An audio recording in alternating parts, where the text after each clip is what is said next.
Welcome to the People Power Media Fest closing event, Behind the Fest. I'm your host, Gabe Castro. The PPM Fest was our first ever month-long series of events, and it was super exciting. A lot of great entertainment and content came from this experience. And so today we're going to look back on the success of this event. I want to kick it off with Gretchen Clausing, our executive director, to talk more about this event and our success in it. Hello, everyone.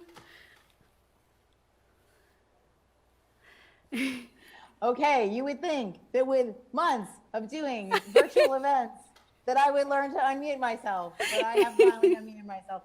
Thank you, Gabe. Actually, that was all planned. That was planned. Anyway, I'm really happy to be here. We often don't take the time to, look back at what we've done. Once we finish it, it's sort of just like on to the next. But, this year is unlike any that we've experienced before. And, we had big plans for closing out our 10th anniversary year. October is typically a really packed month for PhillyCam, full of our milestone anniversaries of when PhillyCam and WPPM went on the air. It's when there's Free Speech Week, Community Media Day, Media Literacy Week. And then on top of all of that, we had, of course, the presidential elections in November.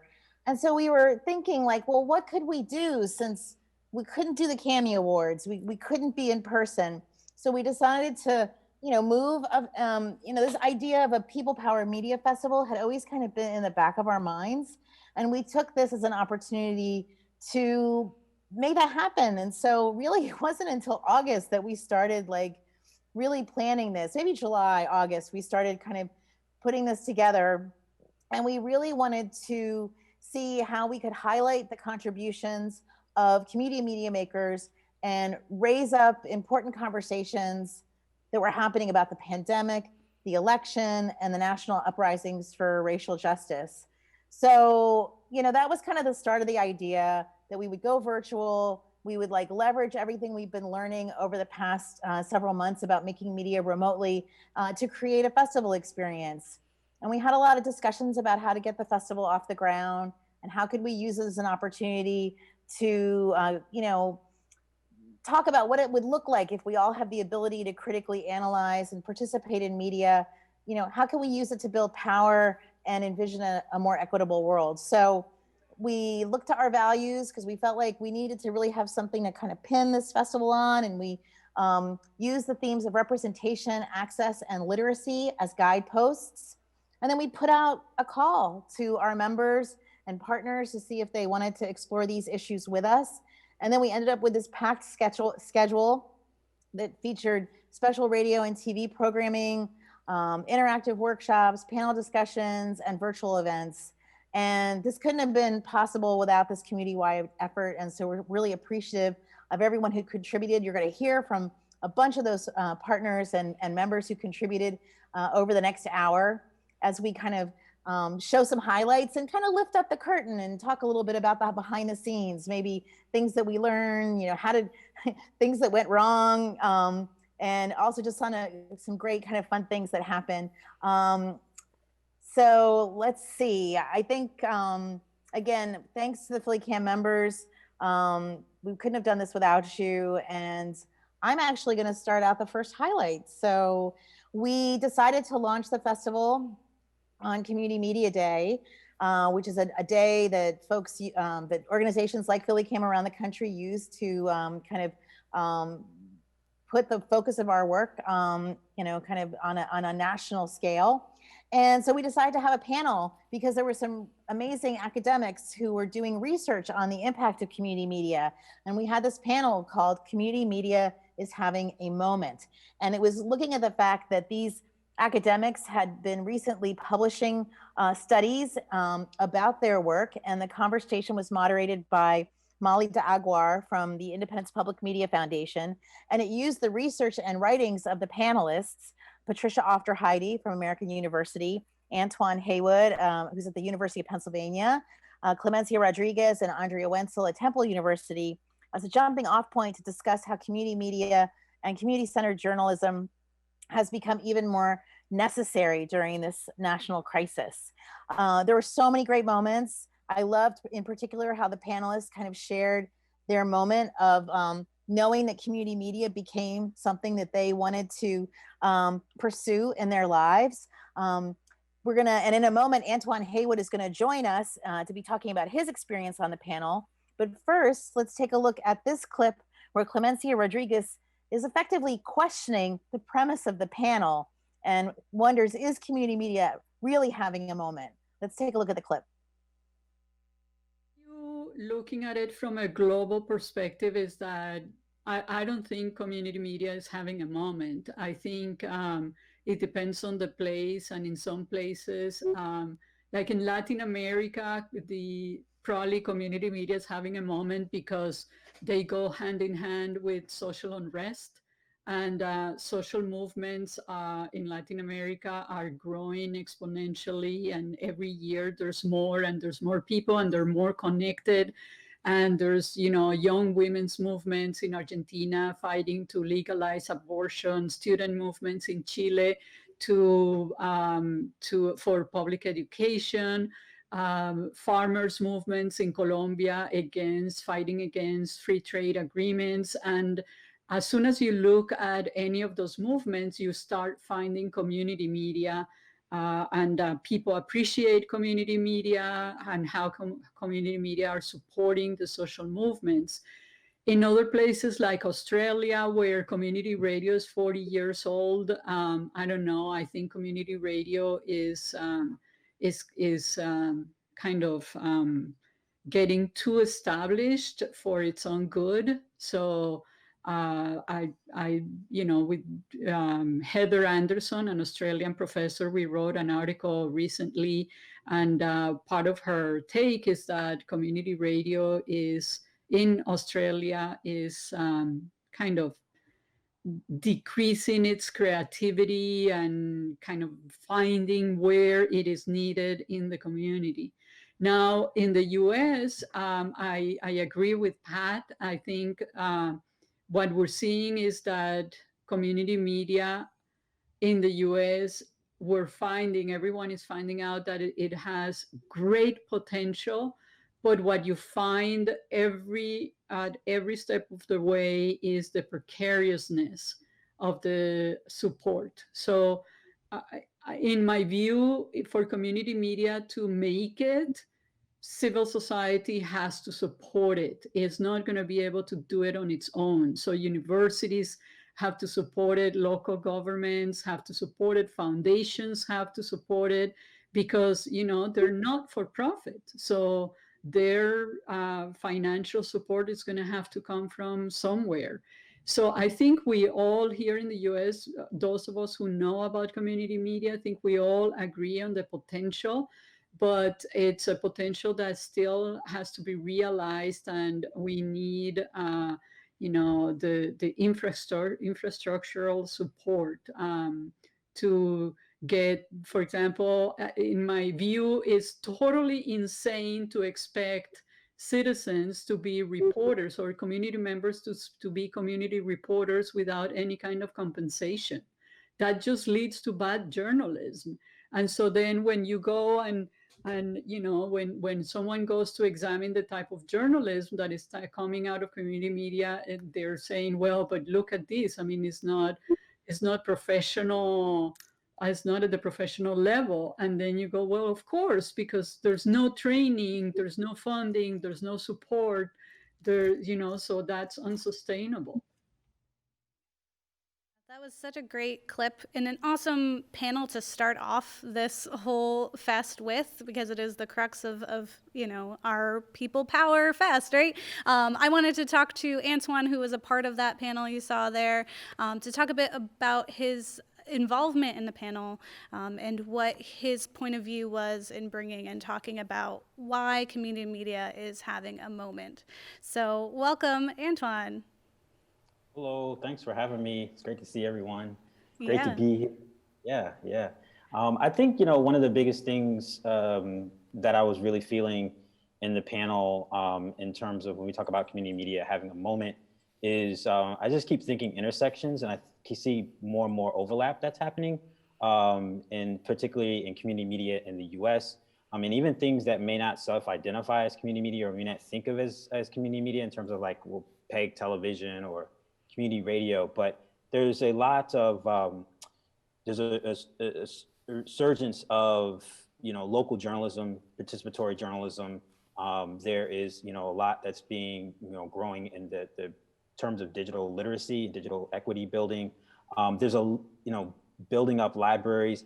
There's a lot of like intersecting points that I think it's really a opportune moment where the wave is crescendoing for organizations like Philly Cam throughout the country to really start, to continue to build on and like Clemencia says, like really kind of strengthening that infrastructure.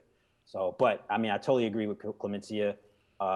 If we don't get this full wholesale like community buy-in, then who knows what's going to happen, because it does look precarious right now. That was one of the things that we talked about in our study. So that a lot of people appreciated what community access media centers that are grounded by PEG channels. They appreciated the work that they did in the early months of the pandemic, but the future is still uncertain. So there's still a lot of hard work to do, but there's some great opportunities for us to continue building on partnerships. Yeah, absolutely. And there was quite a lot of, interesting points of views that were brought onto that panel.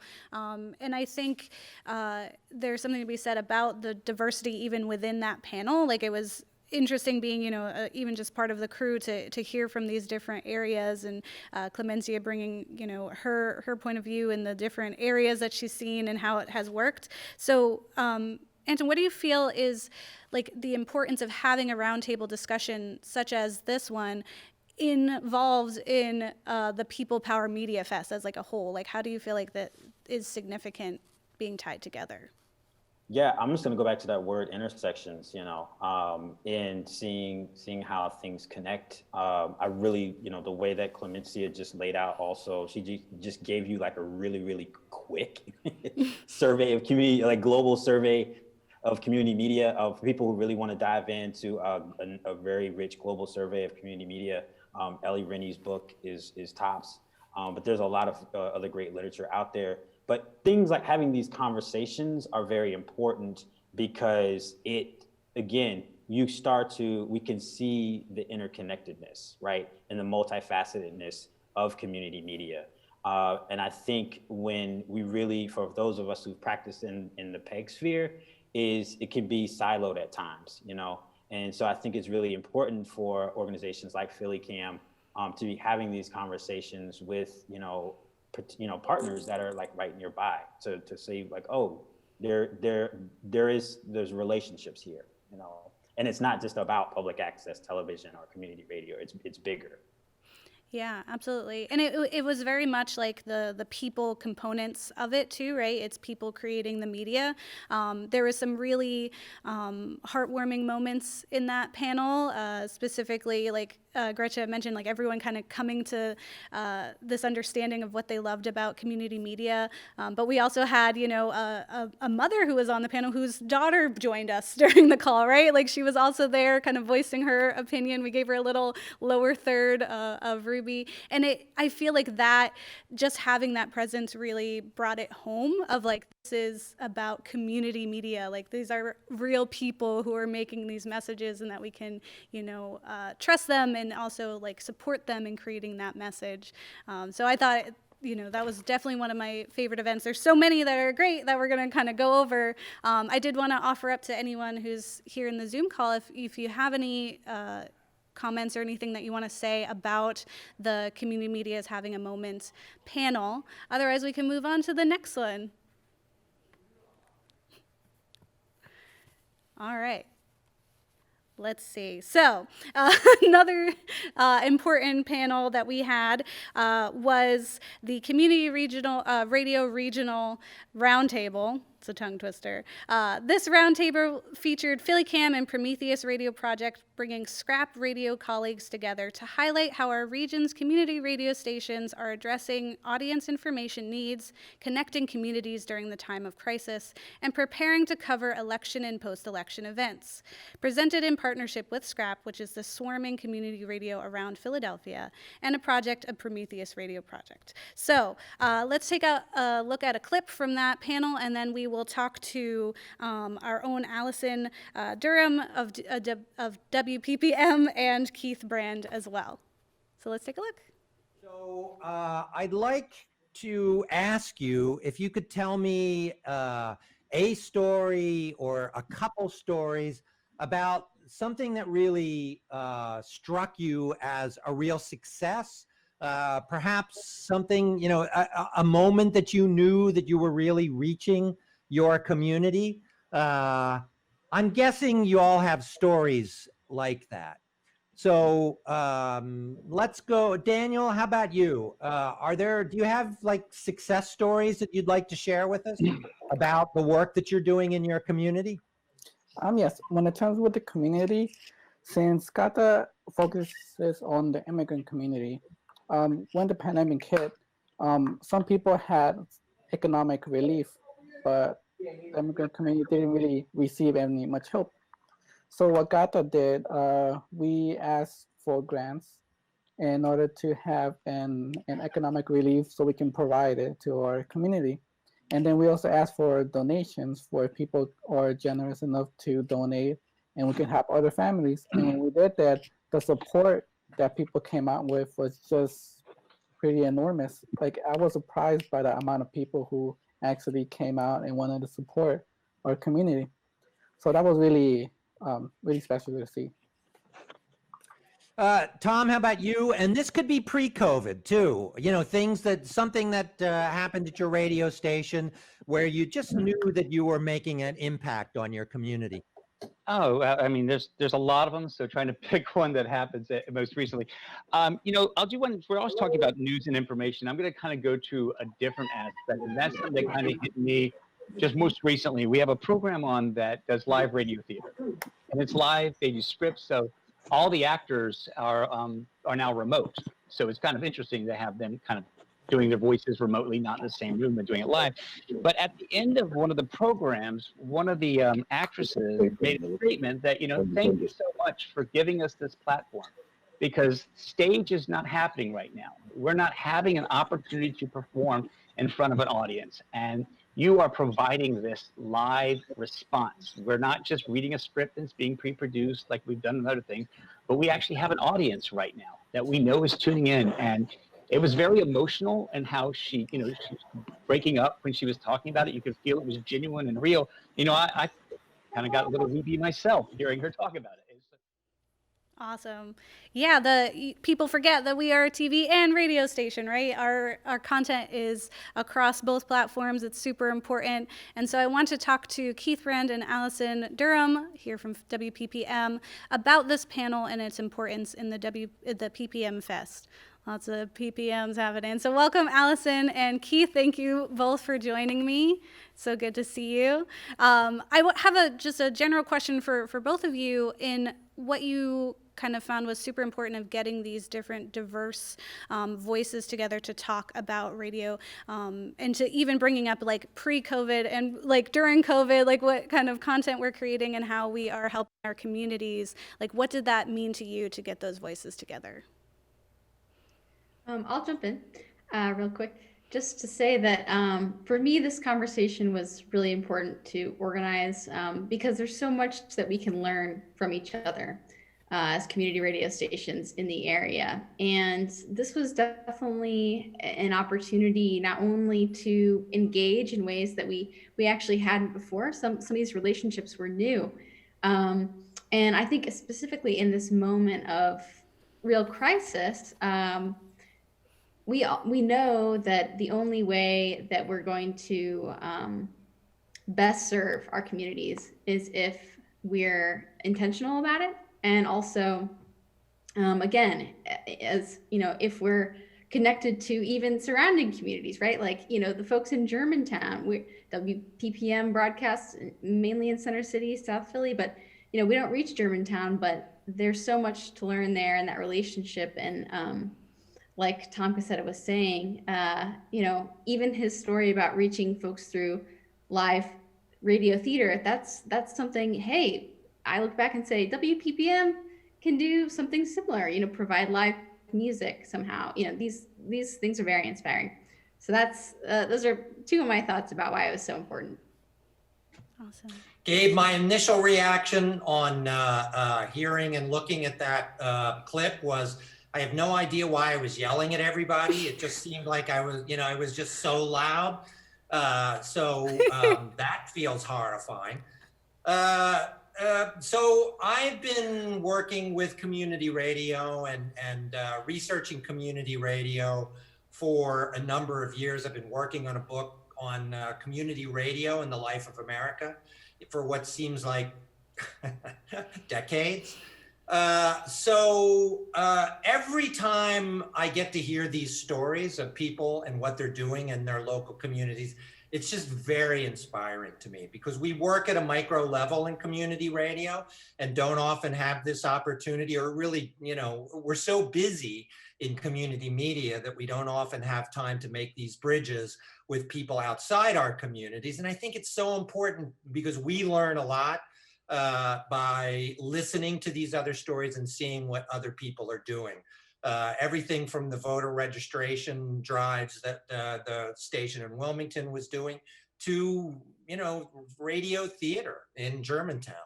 So I just really enjoy hearing those stories, and it's very inspiring. I do want to add, though, and this is something that we don't often talk about in community media in terms of effectiveness and our moment. I feel like when somebody is able to create media and be able to get the tools to distribute media, that in itself is incredibly empowering. So I never felt like it was as important that, you know, we had an audience, even though that's great. But I do feel like everybody is changed when they get a chance to tell their own stories. And I think that's overlooked sometimes when we talk about community media. Yeah, I agree completely in that, you know, it's just getting that kind of strength to be able to tell the story and get your message out there. I also think if you are passionate about it, Keith, go ahead and shout and scream about how excited you are on that panel, because that's always fun. And you can definitely see the passion in there for sure. I did want to ask you, Keith, like, because we can always go and view the panel as well, but are there any major takeaways that you had from some of the conversations throughout that panel that kind of like stuck with you afterwards, where you're like, I would have never known that, or wow, that's like super motivating, and, you know, being thankful to have that opportunity to talk to them?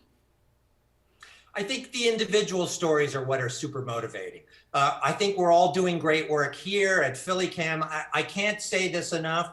Every time, you know, pre-COVID days when I would walk into that building and just see every space of that building being used, that to me is incredibly empowering, because Gretchen, you know, you and I have been in this fight for many, many years, and to be able to walk into a building where it's just like all times of the day, people are working, you know, doing all sorts of great stuff.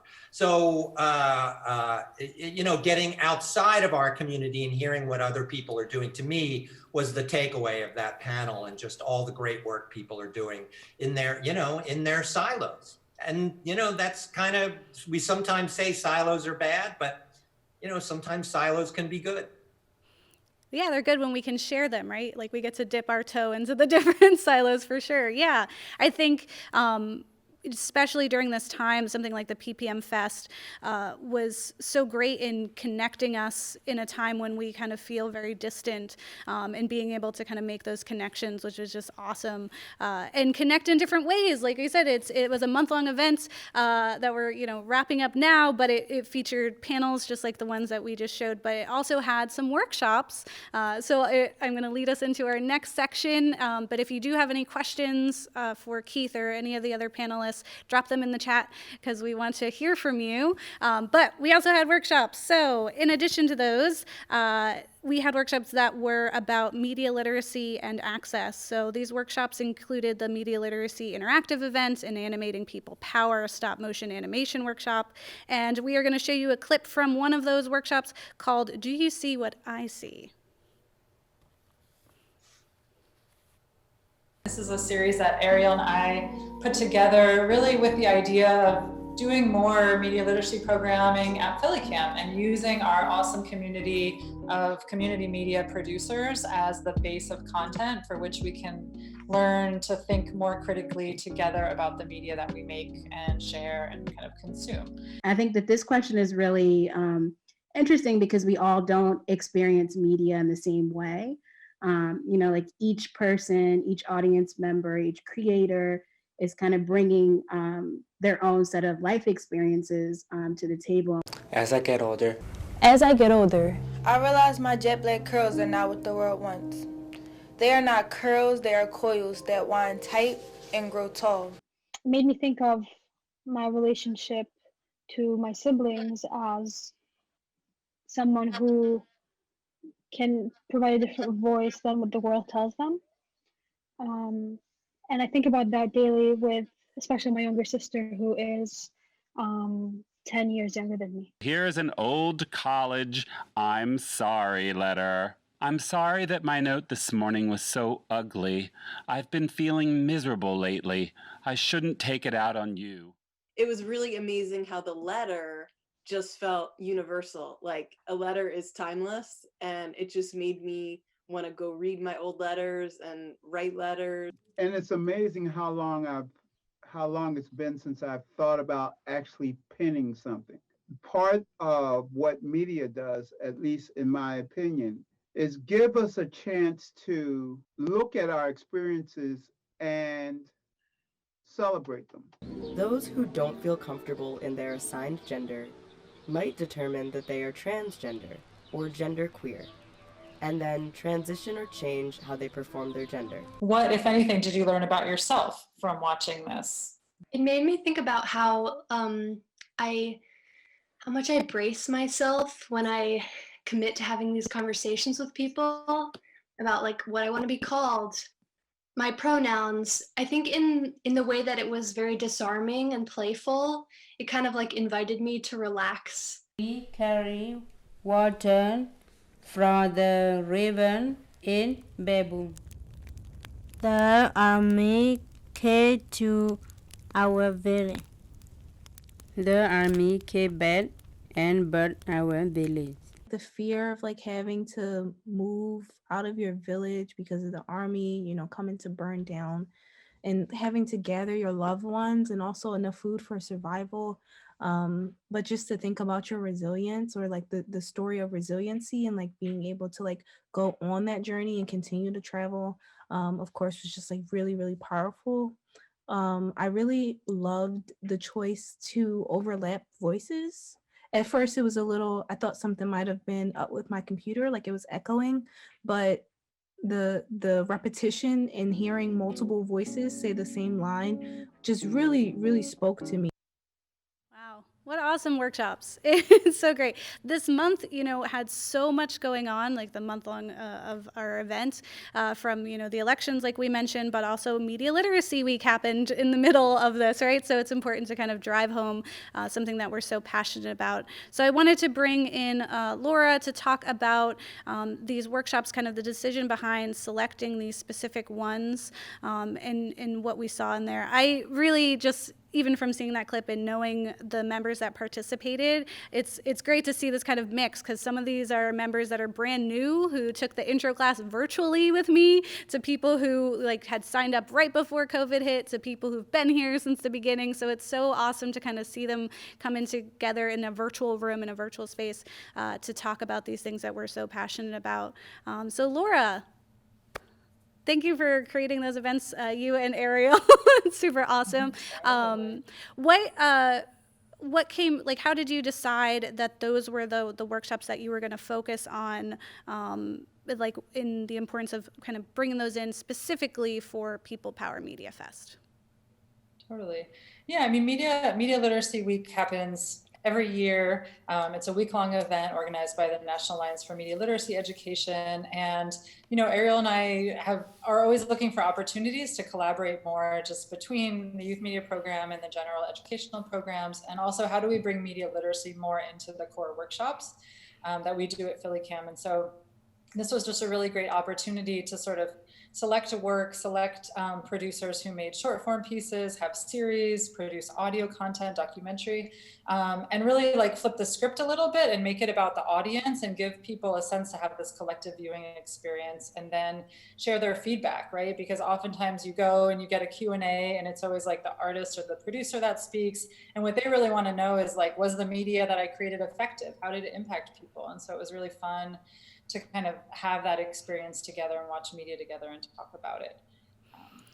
Yeah, I think, you know, during this time, since we are, you know, remote, right? We're remote learning, that it kind of gives us the opportunities to be more focused on our message and kind of sit back and digest and learn from those things instead of just hands-on, like getting in the studio. Like, it's more than that, right? There's some really cool ones in there. I wanted to see, were there any highlights from the you know, discussions that happened and occurred, or projects that might have come from that you were like, wow, this is so cool? Yeah, I think just, you know, when you have the opportunity to curate work and then you have kind of a captive audience there were definitely people that would not have seen and heard some of those voices before, and were able to really speak honestly about the way they thought about the concept of you know, being transgender or queer, or thought about this idea of, you know, curating your radio show through the concept of like the postal service, right? And bringing like themes into like the current themes into a radio show playlist, for example. I think that people really just, resonated with hearing from each other and what we did was we picked 4 works and we mostly showed clips. So I think it got people excited to go back and see the work in full, to sort of even learn more about that producer or other projects that they might be working on. So hopefully the idea with this is to be able to offer to do a focused workshop like this on each key media literacy question. So this really focused on the question of how do different people understand this media message differently. So hopefully there's more to come, and each workshop will focus on a different question and bring new producers into the room to think about it. Yeah, definitely things to look forward to. We could see the success even just in this workshop, that people are very excited and are getting something out of it. So if you are interested in those workshops, you can email Laura at phillycam.org or check out our website to see what workshops are coming up soon. And make sure that if you have any questions, you're dropping them in the chat, like I said. But I will move on to the next thing, because like I said, there's a lot of things that happened during our People Power Media Fest, including the election, right? We wanted to make sure that we were vocal and that we were, you know, enhancing the voices of our community and our producers. And so we created a twice a week produced program called What's at Stake, that featured our PhillyCam producers who were using their show and platform to talk about issues related to the election that affected them directly, and to educate and inform their community members. And so let's take a look at a clip, and then I will be joined by Dennis Link and Shamel Jordan to talk about their experiences in creating live election programming.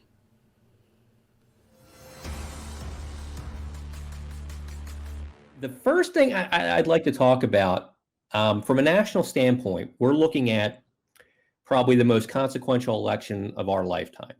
Hello, welcome to Philly Cam's special election coverage. Hello, and welcome to the Trudy Haynes with Friends program. Welcome to the Girls Next Door with live election coverage. Welcome to Looking Forward Philadelphia. Hello, welcome to Philly Cam's special live election programming. Hoy nos acompaña Fernando Torres. Bienvenido, Fernando. Fernando está hoy representando a COLAFI.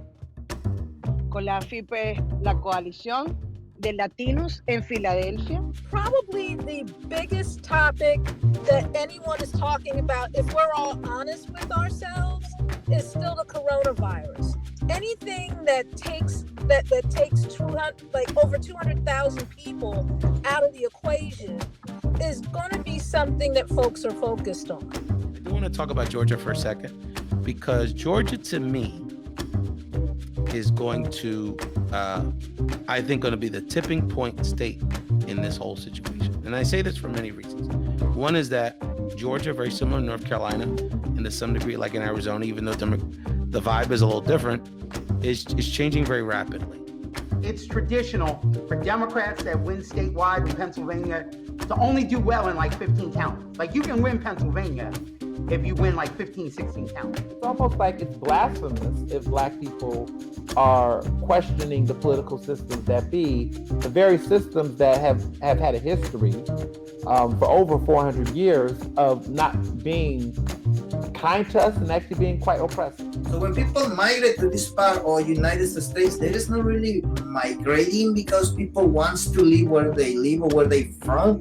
It's because economical empowerment the United States create and another problem in another countries, it forces mass migration. It's going to be such an impact to even know that you are part of this country. We have a lot of systems in place right now that are harming people that we care about in making this not a free country, right? And it is doing what it was set up to do, which is to harm us and only cater to a very specific small population. And so we need to continue doing it. Like, don't get comfortable and placated. Don't think that a Biden win equals win for the whole country. That's not true, right? Like, we still have so much that we have to fight for, and we cannot sit back and ignore what's going on outside our doors.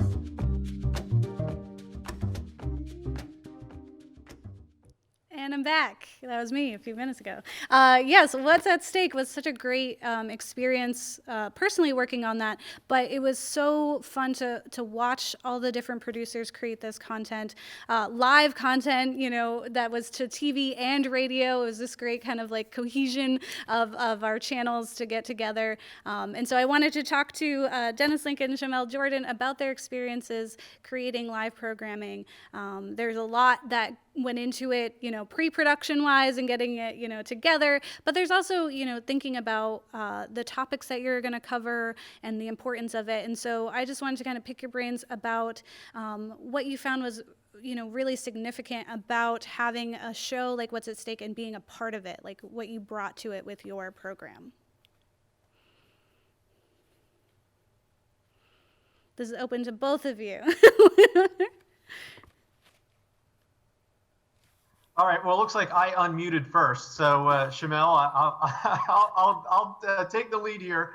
I think it was really great because it gave us the opportunity to talk about issues that I don't think were brought up enough in what we call the mainstream media. I think there was, a lot of issues that was really good that we got into with Denise Clay, the Philadelphia Sun reporter, where we talked about, how do African Americans feel about this election? How do women feel about this election? There was a lot of talk about, Donald Trump, his approval ratings being really bad, with women in the suburbs, especially. So we had the opportunity to talk about those things, and also some races that weren't getting a lot of attention by, say, the Philadelphia Inquirer or some of the electronic media. When we talked about the fact that, there were statewide races, for executive office in Pennsylvania, there were House races in Pennsylvania and Senate races, and there were, and how important those are to the overall equation, that yes, the presidential election. As my colleague Vincent Thompson likes to say, that's the sexy election, right? That's the one that everybody pays the most attention to. But what's happening at the state and local level is in some ways even more important because it affects your life on a very daily basis. So we had the opportunity to talk about those things, talk about these different races, and talk about these issues that weren't really being brought forward, in my opinion, you know, in other venues. So that's what I thought was really valuable about what's at stake. Awesome. Thanks, Dennis. What about you, Shamel? For me, I was first honored to be asked. I don't do kind of like a news or a talk show. I do a genealogy show. So it's like, why are you calling me? But it gave me the opportunity to stretch. It gave me the opportunity to spend time with people who were on the ground. And that was the NAACP. My show was mail-in ballots. And spending time with the folks at the NAACP who's working on education and everything, I mean, they were not battle weary at all. I mean, they were strong. I mean, they lifted me up and they made me feel that what I was doing was the right thing, kind of stepping out of my comfort zone. And I would like to just say one thing about the Philly Cam family. As far as going live, Laura knows I am not the live chick. I am the one who has to have everything written down. Everything is in, you know, when I did my first live show, Laura had to be there. And if you watch it closely, my hands, my fingers are gripped and my neck is stretched. But once the pandemic started, Charles said, you producers, get out there and produce. And because of Philly Cam, by the time you guys came and asked me to do this live show, Charles already had us doing lives like every week. And so that really helps to get the individual message out. And like Antoine said, the intersections, we came at it from, we saw so many different ways to look at the election and what's affecting us as people. Yeah, so absolutely. Thank you. No, thank you. And look, you're still doing live. You're live right now. You're a pro already. Yeah, I think, you know, What's at Stake was such a phenomenal series because it was, you know, like the full encompassing vision of what Philly Cam is, because all of these voices are so unique, right? Like we have genealogy, quick start, and we have hall monitor, right? We have radio, we have TV producers who are doing both now and live, which was like super stressful, I'm sure. But everyone really came And through. Gabe, you know what was really cool is seeing the radio people. You Yes, can see seeing them. them. Like, I love that. So Keith, don't give yourself, you are a radio guy. It's okay. You can yell if you want, you know, it's all right. Yes, yes. And I think that was a really exciting part of that too, was to kind of see the radio producers and being on the TV side primarily for me as part of the team was so nice to kind of see those faces that I don't get to see and get to work alongside Allison and then, you know, introduce her to the TV side of things too, right? It was super cool. I wanted to kind of plug a few of the others or the rest of the producers who were also involved to give them a nice shout out because like you really came through making live content and you know, dealing with us as staff being like, we got to have this in, we're supporting you. So the other producers who were involved in What's at Stake were Ken Hurd, Jeffrey Abramowitz, Bruja de la Mancha, Vivian Crawford, Ray Colazzo, Ernest Owens, Tony J. Jones, Trudy Haynes, Ariane Brasho, and even me and my co-host, Kat Cushion, which was, you know, similar to Shamel. We don't do a show that's political usually or about those issues, but it was fun to do that, to kind of like rethink our show and our program and to do this and be supported in that place. I can say that for sure. I did want to see, because Dennis, you do live hall monitor with Allison, but what was it like doing this, like live to also TV? Like how was the preparation for that for you? Yeah, I mean, we did a lot of the same things. I always like to bring a lot of facts and statistics. I prepare a lot of material going in so that, you know, we can make statements and sort of say, you know, and here's some, you know, corroborating, you know, facts to back that up. So we did do that, but we're not used to the whole video side of it. As a matter of fact, that was one of the biggest reasons I wanted to go into radio, more so than the TV side. Was just I like the fact that there's only one element. There's only, you have your content, you have your audio, and that's it. So it was interesting that we knew we were also going to be visual. And, so it was important to know how to share screen, do all these things to take visual elements. And then the other thing is once you had those, it's a little bit strange because, in radio, you have to be very descriptive, but in the fact that we knew that there was video portion of this, in some ways it was a little easier because we could kind of refer to the visual. So, we liked the opportunity, and we liked the fact that we got to work with people on the TV side, and the fact that people that watch Philly Cam and might not be as familiar with the radio station were getting to know us as producers from the radio side. So I just thought that was a lot of fun. Yeah. And next time, Gabe, I would like to have Miss Trudy's lighting. Like, I don't know what was going on and how she got that, but I would like to have her lighting. Me too. I'm missing out on that a little bit too. Absolutely. And, as a TV side, I'm definitely excited to see if our radio producers kind of caught the TV bug and want to also create content for TV, and then vice versa for TV producers on the radio. I love that. But I'm going to move on because we have so much to cover, and, including, really diverse and specific voices. We also have a phenomenal radio program here produced by it's a youth-led radio program called Hear Us Out, and they developed 3 episodes that were live for the People Power Media Fest. So let's take a look at a clip from that show, and then we're going to be talking to Edward Washington about his involvement in it.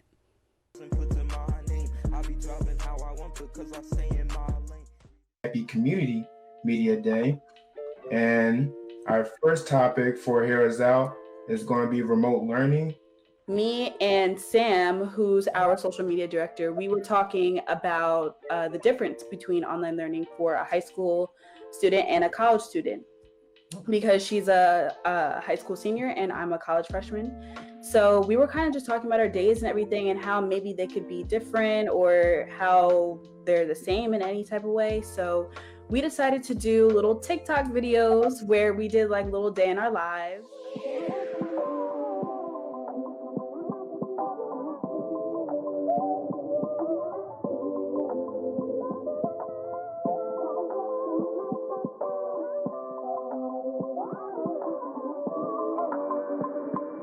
After COVID, there was a significant increase in the number of students that switched over to online schools, because most parents thought that, hey, online schools already know what they're doing. We don't have to worry about the transition so much. And they started searching around for schools that they thought were good fits for their students. We are here to talk to you about the election today. Well, it's actually the first time I did mail-in voting, and it was fairly simple. I filled out the form, voted my choice, put it into this secret envelope, and then inserted that envelope into the envelope that was to be mailed, and I mailed it. If you had to choose, would you rather vote in person or by mail? Under these circumstances, in view of the fact that that COVID-19 is around, and I'm an older person, and it's much safer to do it by mail, I did it by mail. So you guys are first-time voters? Yes. Wow, that's exciting. You want to talk a little bit about like the protests and everything, because I know that you specifically talked about the Supreme Court elect Amy Coney Barrett, which we all know is a little bit questioning. Right. You have racial uprisings that are happening because of a lot of extrajudicial police killings that are happening, particularly to Black people. But then you're also seeing a situation where a lot of people are scared about these Supreme Court nominations. You guys still have a lot of time. You could go right now and still go and vote. If you have not gotten the opportunity to go and vote today, please make sure that if you are registered to go to those polls, and vote. It's very important. Your voice is important, and it's important that your voice is heard. I love Hear Us Out. I always learn something, and I'm always like, I feel like my finger's on the pulse whenever I'm watching that show and listening in because it's a radio show. So, Edward, I want to invite you to talk about your experiences, specifically kind of about Hear Us Out as a whole, and why it's important to have these specific voices on the airwaves and available for people to hear. Well, first, I would like to say thanks for being here. I like being here so far. I love seeing all this different content going on. Yeah, thanks for I'm joining not us. the youngest one here. But yeah, what we try to do for Hear Us Out, like, we think that it's important for young folks to, like, you know, hear us out because we don't get a lot of, like, in the limelight, we don't get a lot of shine during, like, the mainstream media when it comes to, like, politics. And like when it comes to like talking about societal issues and just having a platform like this, like Hear Us Out and Philly Cam, you know, we'll be able to do that. So we're just glad we're able to do that. Yeah, it's super important. And I feel like, you know, you're learning along the way as well and kind of doing your due diligence and then sharing that knowledge with your fellow youth. So it's like kind of looking back on the other episodes that you've done, because this is, you know, a series that is active and has, you know, been created even before People Power Media Fest, and then 3 special live episodes for People Power Media Fest. Are there any kind of topics that you covered in previous episodes that you feel really strongly about that like sat with you and that you feel like there should be more media coverage of those? I think it's our election episode. I think like it should be more like media coverage for like youth. I don't want to like you know like actually like, you know, how I put this, like I don't want to like force it down like their throat and be like, oh yeah, you gotta learn this, that, and the third, all this about politics. Just like gradually come to where like, hey, this is what politics is all about. Because I remember learning it at a young age, like in elementary school, then I had to relearn again, like, oh wait, I forgot. I wish I had like more programs that like, you know, we stay consistent with, feel like, hey, this is what's going on in today's world with the president or our mayor or our governor, and like more media create towards our community government as well. Learn about our mayors, our township, our deputies, all that stuff. Just like learn where you live at. Yeah, I think with all of the different programs that we have seen and seen clips of and have seen throughout People Power Media Fest, it really is like, you know, telling you what you need to hear in a way that you're going to be, you know, interested in. Like, so it's not like someone lecturing you. It feels like, you know, oh, I get that, or I can, you know, that matters to me because it affects me directly, instead of just being like, you know, someone on mainstream media talking about the whole country. It could be like, what is happening here in Philadelphia? What is happening to people who look and are like me, right? So that's awesome. Yeah. Do you have any last things that you want to talk about Hear Us Out? You know, where can people listen to you all? You listen to us on Facebook, YouTube Live, Philly Cam, YouTube channel. And one thing I like to say about Hear Us Out is we are like constantly growing with the production, getting more comfortable being on TV, being more comfortable doing like a live stream version of a live, you know, television show. Like I'm not used to the whole Zoom thing. I'm thinking like live TV, like yeah, studio, Philly Cam, 7th and Market, you know, we're gonna show out. And it's like, oh wait, I gotta do it in my room and load the computer. All right, let's do this. So like just getting comfortable in that new way of doing television. So Yeah, absolutely. I think, you know, a lot of us are kind of getting acclimated to that. Right? It's actually very weird for me to be here at Philly Cam. But yeah, it opens up new doors because then we can have new content that we wouldn't have had before because it's more accessible, right? So thank you so much, Edward, for sharing your thoughts. Before we close out Behind the Fest, we're going to dive into, you know, talking to some of the producers and organizers who had events and, you know, pieces that were created during the People Power Media Fest.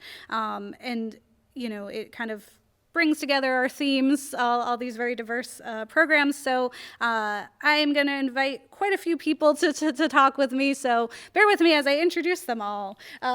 So for one, we have Sasha Taylor, who is the producer and host of the Dear Me Roundtable.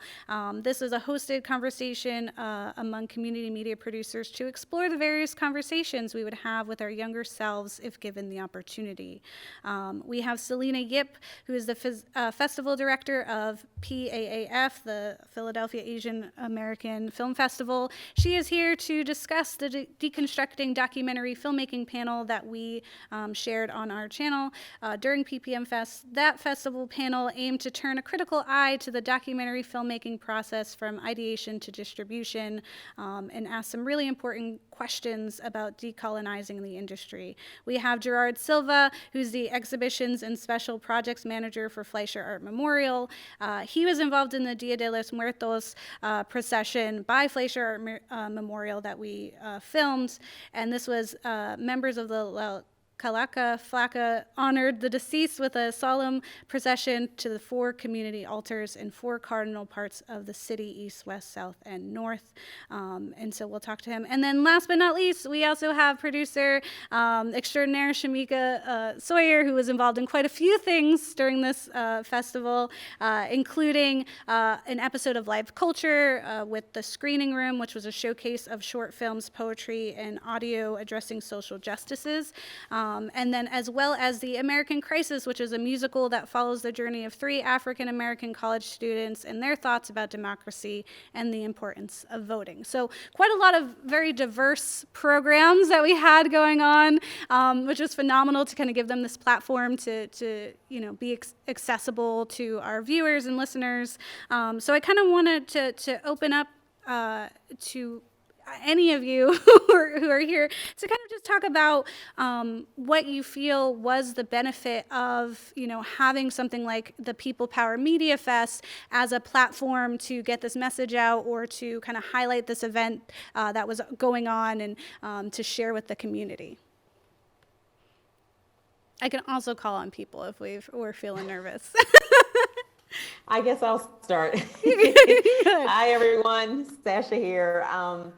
I think that this People Power Media Fest was such an amazing opportunity to really put out such a variety of different topics, right? I think it was necessary. And I think not only because of the different creatives behind these many different topics, but the fact that we get to lend a voice to so many other people who may be going through and experiencing the same things, but maybe they didn't know, or maybe they didn't have the platform. I mean, of course we have social media, but I just feel like with independent media, it is so necessary. And I think it really allows viewers to see that, this is something that I can really relate to. And I just think it just gives such an amazing platform to these different stories and these different topics so that people can talk about it. And the variety was amazing. I mean, there was so much stuff that was talked about. So I just think it's just phenomenal all the way around.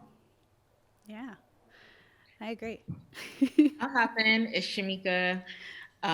First, I want to say, wow, what a phenomenal job that everyone did for this festival. Like, just sitting here watching everything, I'm just like, this is amazing. So thank you guys for that.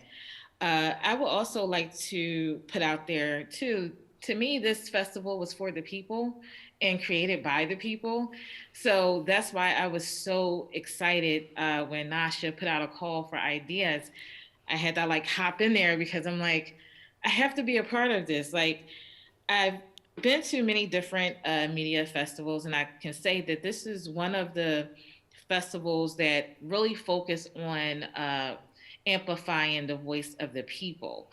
So to me, that is what really got me interested, and I was just so excited to be a part of it. Yeah, I agree wholeheartedly. It was a phenomenal opportunity to hear from other producers and see kind of what they were creating and get them all under one umbrella, right? Which was super awesome.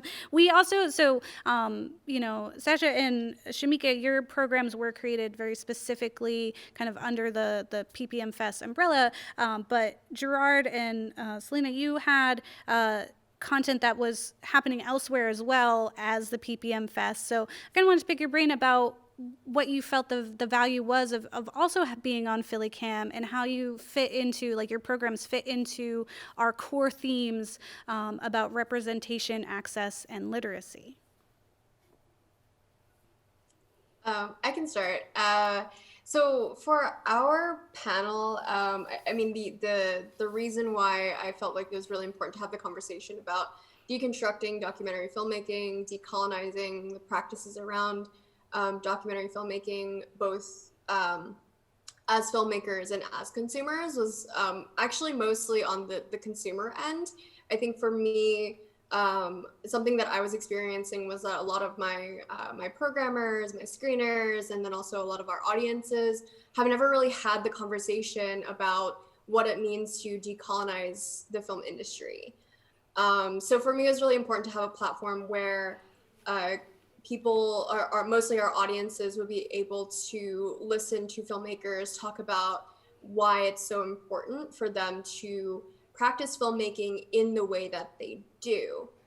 So I was really, really grateful to have this opportunity to partner with PhillyCam, to have this also be broadcast on PhillyCam's channels, because I wanted as many people to watch this as possible, since we really covered everything from filmmaking all the way to distribution. Sri Devi was from WHYY, was our moderator, and also provided so much as a moderator to talk about programming and distribution. So I think it was great because we had a lot of people who really learned a lot, and we had audience members who were asking questions in the comments, like, you know, how do I be a better consumer? Like, what can I do to make sure that I am supporting the films or the works that I should be supporting that are coming from within a community? So yeah, that really, really excited and really, really glad that this lived on both of these platforms and had such a large audience. Yeah, it's such an important conversation to have, and definitely fits, like, very uniquely into what PhillyCam is, and even kind of gets roped into our media literacy workshop, right? And thinking of, like, why, like, who is making this content, and who is it for, and what is it doing when people are watching it? So thank you for that. Gerard, what are your thoughts in your event that you had? Sure, yeah. First of all, thank you to everyone in this group. Amazing work, amazing programming. Anyway, you know, this year it was a challenge. It was a total challenge for me. I had to make a procession that we do every year that attracts over 1,000 people. How do I do it with this, you know, with COVID, you know?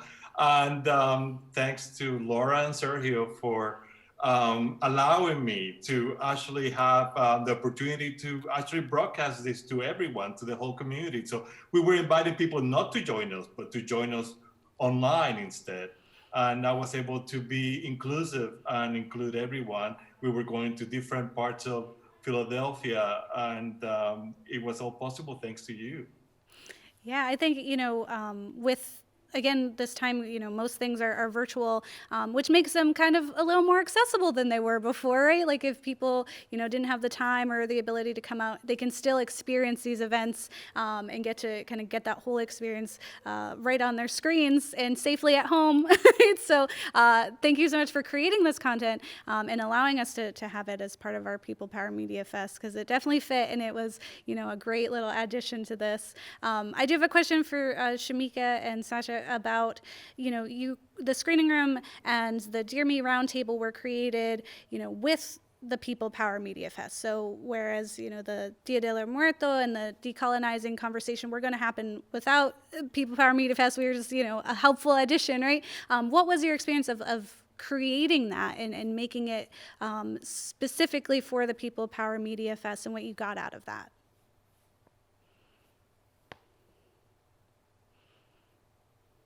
Okay, I'll go. So I saw this as a great opportunity to bring to light, I guess, some sections of creative arts that doesn't get the spotlight as much. So normally I focus on film. That's my deal, video production.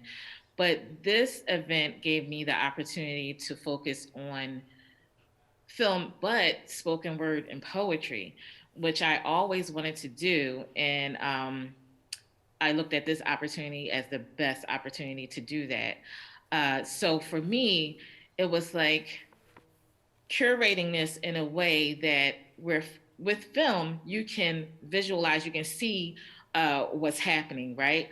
But with poetry, it's like the words are the visuals. So you are creating this atmosphere, this environment with just words.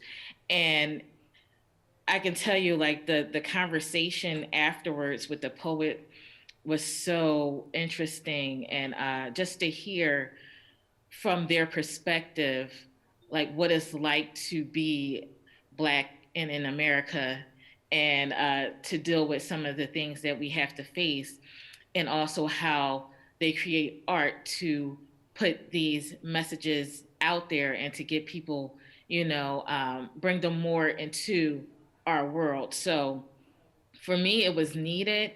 I'm happy that Philly Cam provided the platform to make this happen. And my hope is that whoever was able to watch it and experience this, that they learned something new and gained a better understanding of our world and some of the things that we face and go through. Yeah, absolutely. And you had your hand in quite a few different mediums, right? Because you had the poetry, you had a musical, and then you also had the filmmaking salon, which was a conversation with women directors. So a lot of things that were going on during People Power Media Fest, and we were super thankful to have you as part of it. Sasha, you are a new member, and this was your first production with us. So I'd love to hear some of your thoughts and your experiences in creating content specifically for this. I thought it was amazing. It's funny because I'm going to be putting out a short film that is kind of centered around the Dear Me Roundtable, and it kind of gives a little backstory as to what I was thinking in my vision.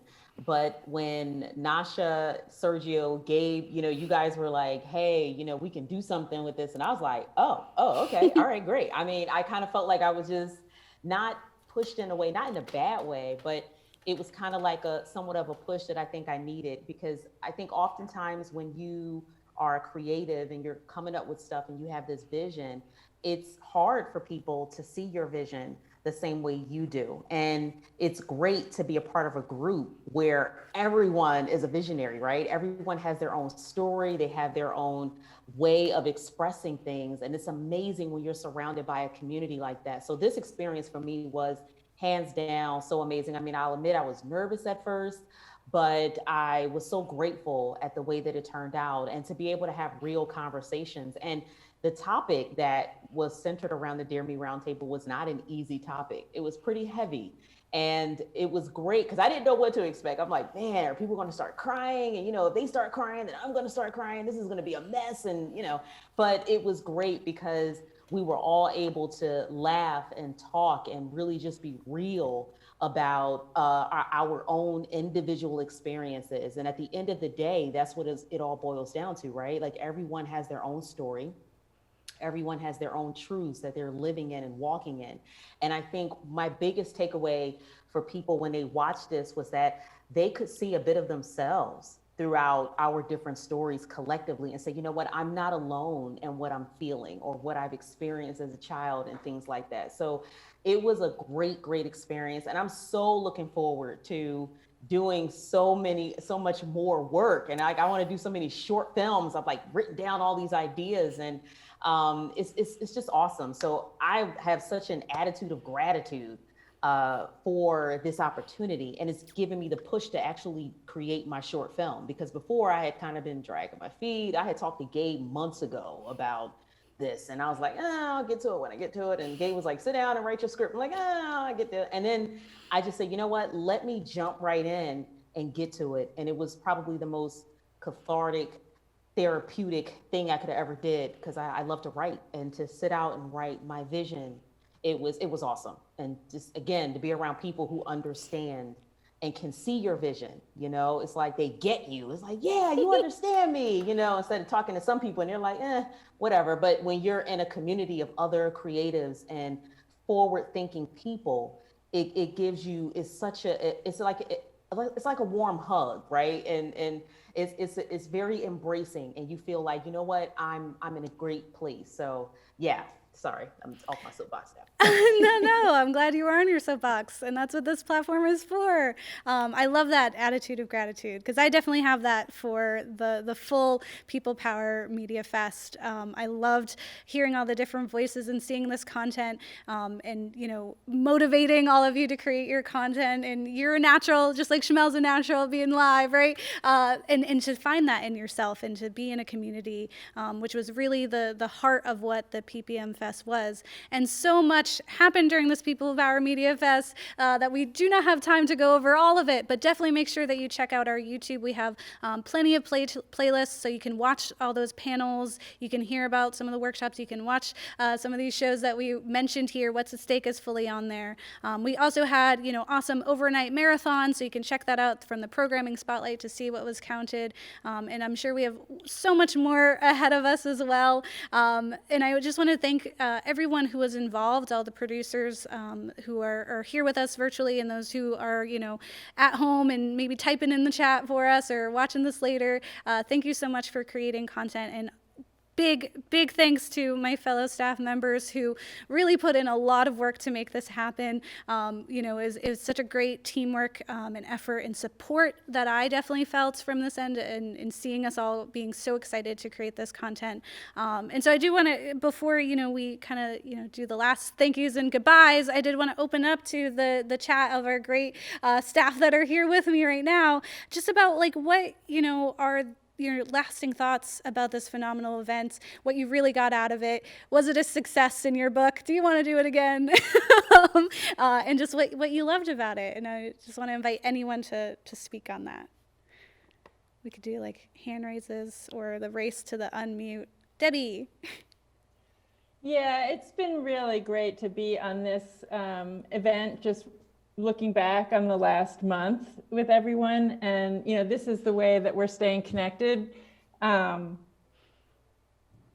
know, I have to be in front of my computer all the time anyway for the programming. So, you know, the opportunities that I have to see people in person are, you know, not as much necessarily, even when our studios are open. But like, these are like really extreme circumstances. So I was just like, I really felt like people really came together around this. And yeah, that's really bolstering my spirit, you know, to continue to do this work. And yeah, I love working with you all. Thank you. I agree wholeheartedly. Any other thoughts? Nasha, you got anything you want to share? You did a lot. You did so much work. I want to thank you for you and Sergio really kind of piloting this ship that was PPM Fest, really. So what, you know, what are your takeaways? It's like I'm having that moment where I can have a dozen things to say and I don't know which thought to let out first. But I am still energized by Sasha's experience with this, because I remember that conversation talking to you and, you know, trying to give you that good push. And so on the back end, we did this festival in 4 weeks, and I had my doubts and I had my reservations, because I was like, yikes, are we seriously doing our first time virtual 4-week fest in 4 weeks? Are y'all serious?